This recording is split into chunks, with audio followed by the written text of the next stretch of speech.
Sathya Sai enterprises పేరుతో వ్యాపారం చేయడానికి తమ వద్ద నుంచి సుమారు 25 కోట్ల వరకు డిపాజిట్లు కట్టించుకొని బోర్డు తిప్పేసిన నిర్వాహకుడిని వెంటనే అరెస్టు చేసి తమకు న్యాయం చేయాలని బాధితులు రాజమండ్రి 3 టౌన్ పోలీస్ స్టేషన్ వద్ద ధర్నా నిర్వహించారు.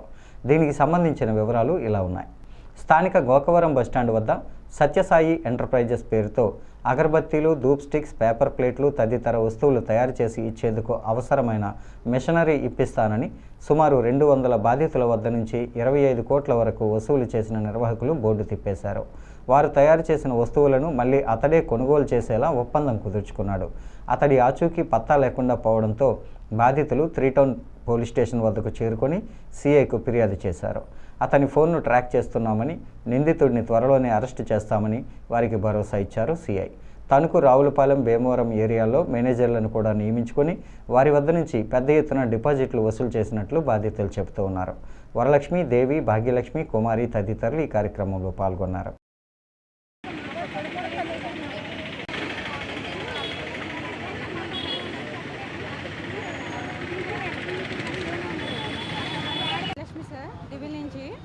సత్యసాయి ఎంటర్ప్రైజెస్ అని చెప్పేసి వర్కింగ్ ఫ్రమ్ హోమ్లో అమౌంట్ ప్లే చేశాను సార్.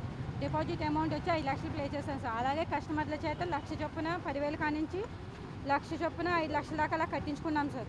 ఇలా మొత్తం కలిపి 95 లక్షలు అయింది సార్ అమౌంట్. మొత్తం అమౌంట్ కూడా ఎక్కడికి వెళ్ళిపోయిందో కూడా తెలుస్తాం మేము. మాకు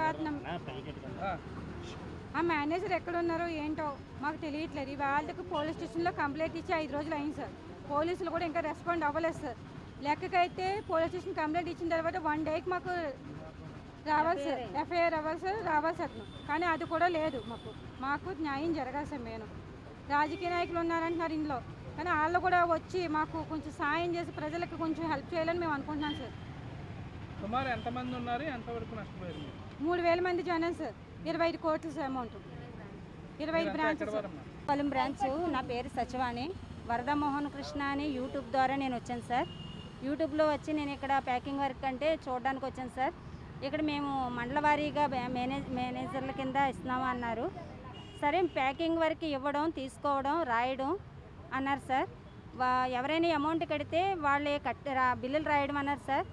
యూట్యూబ్ ద్వారా మేము పబ్లిసిటీ అయితే మేమే చేసుకుంటాము, కస్టమర్లు మేమే పంపిస్తాము, ఓన్లీ బిల్లులు రాయడం, వర్క్ ఇవ్వడం అన్నారు సార్. అలా అని మేము తీసుకున్నాం సార్. మాకు 25,000 సాలరీ కింద ఇచ్చేవారు సార్.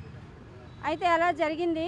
8 నెలలు అయితే మాకు వర్క్ ఇవ్వడం అనేది జరిగింది సార్. అమౌంట్లు ఇవ్వడం జరిగింది. ఇంకా అక్కడి నుంచి సెప్టెంబర్ నెల అక్కడి నుంచి ఇంకోటాయించాడు సార్. అదిగో ఇదిగో అన్నాడు.